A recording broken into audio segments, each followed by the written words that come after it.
హైదరాబాద్లో మాజీ ఎమ్మెల్యే కుమారుడు మద్యమత్తులో విధ్వంసం సృష్టించిన సంఘటన ఆలస్యంగా వెలుగులోకి వచ్చింది.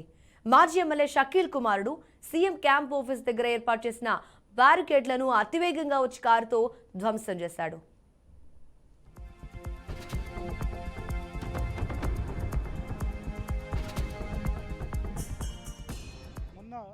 పొద్దున సుమారు 3 గంటల ప్రాంతంలో ఈ పంజాగుట్ట పోలీస్ స్టేషన్ పరిధిలో పంజాగుట్ట ఫ్లైఓవర్ బిగినింగ్ లొకేషన్లో ఒక BMW కారు చాలా వేగంగా వచ్చి అక్కడ ట్రాఫిక్ పోలీసు ఈ న్యూ ఇయర్ దృష్టిలో రోడ్ సేఫ్టీ దృష్టిలో పెట్టినటువంటి బ్యారికేడ్లను నేరుగా గుద్దుకోవడం జరిగింది. యాక్సిడెంట్ అయిన తర్వాత ఎవరైతే ఆ కారు నడిపిన వ్యక్తి ఉన్నాడో అతను అక్కడి నుంచి పారిపోవడం జరిగింది. ఆ కారులో ఉన్న మిగతా ముగ్గురు కూడా వాళ్ళు స్టూడెంట్స్ ఉన్నారు. వాళ్ళు ఇన్వెస్టిగేషన్కి కోఆపరేషన్ చేస్తున్నారు. ఈ రాహిల్ అనే ఏదైతే వ్యక్తి ఉన్నాడో అతను నిజామాబాద్ జిల్లా బోధన్ నియోజకవర్గం మాజీ ఎమ్మెల్యే షకీల్ కొడుకు అని తెలిసింది. అతను యాక్సిడెంట్ అయినప్పటి నుంచి పరారీలో ఉన్నాడు. ఇప్పుడు అతని కోసము పోలీసు దర్యాప్తు, అతని పట్టుకోవడానికి కోసం పోలీసు దర్యాప్తు. మొత్తానికి ఎమ్మెల్యే షకీల్ కుమారుడు కార్ యాక్సిడెంట్ అంశం కొంచెం లేట్గా తెలిసింది. ఇది అంశానికి సంబంధించిన డీటెయిల్స్ మా ప్రతినిధి క్రాంతిని అడిగి తెలుసుకుందాం.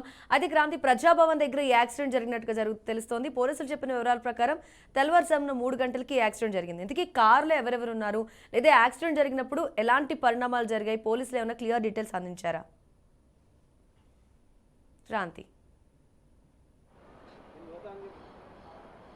రైట్ మౌనిక, ప్రస్తుతం మనం చూడొచ్చు గత వారంలో చూసుకున్నట్లయితే 23వ తారీఖు తెల్లవారుజామున 2 గంటల 45 నిమిషాలకు మాత్రం బేగంపేట్ సీఎం క్యాంప్ ఆఫీస్ వద్ద ఉన్న బ్యారికేడ్లను మాత్రం అంటే మద్యం మత్తులో మాత్రం చేసిన ఘటన ఇది.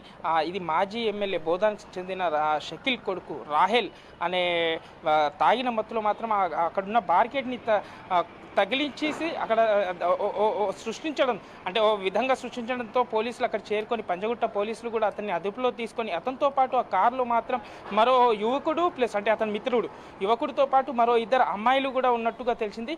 టోటల్గా ఈ కారులో మాత్రం 4 ఉన్నారు. వీళ్ళని అదే రోజు అంటే తెల్లవారుజామున పోలీస్ స్టేషన్కి తీసుకురాగా ఆ తర్వాత జరిగే టెస్ట్ల గురించి మాత్రం అక్కడ పోలీస్ అధికారి మాత్రం వీళ్ళని హాస్పిటల్కి పంపించే నేపథ్యంలో ఈ షకీల్ ఏదైతే మాజీ ఎమ్మెల్యే కొడుకు షకీల్ కొడుకు రాహెల్ అనేవాడు మాత్రం తప్పించుకుపోయాడు.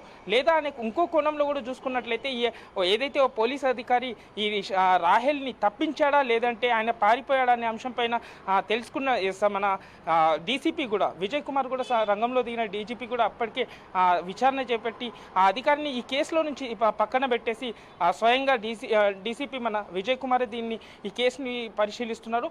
మళ్ళీ ఆ రాహెల్ కోసం కూడా ఇప్పటికీ పరాయిలో ఉన్నారు. మిగతా ఏదైతే ఆ 2 అమ్మాయిలు మళ్ళీ ప్లస్ ఈ షకీల్ ఏదైతే మాజీ ఎమ్మెల్యే షకీల్ తన ఇంట్లో పనిచేస్తున్న డ్రైవర్ని తీసుకొచ్చేసి ఈ యాక్సిడెంట్లో అతన్ని చేర్పించేసి కొడుకు కాదు డ్రైవర్ చేశాడనేసి నిరూపించడానికి ఒక చిత్రంగా సృష్టించాడు. బట్ ఎట్టకేలకు డీసీపీ రంగంలో దిగిన తర్వాత, ఎందుకంటే దొరికిన ఎవిడెన్స్ పరంగా కావచ్చు, లేదు అంటే ఈ కారులో ఉన్న అమ్మాయిలు కూడా వాళ్ళు కూడా ఇప్పటికే డీసీపీకి వివరణ ఇవ్వడం జరిగింది. లేదు మా మాజీ ఎమ్మెల్యే కొడుకు మన రాహెల్ మాతోనే ఉన్నాడు, అతనే చేశాడని చెప్పడం కూడా జరిగినది. Mounika. Right Kranti, thanks for your details.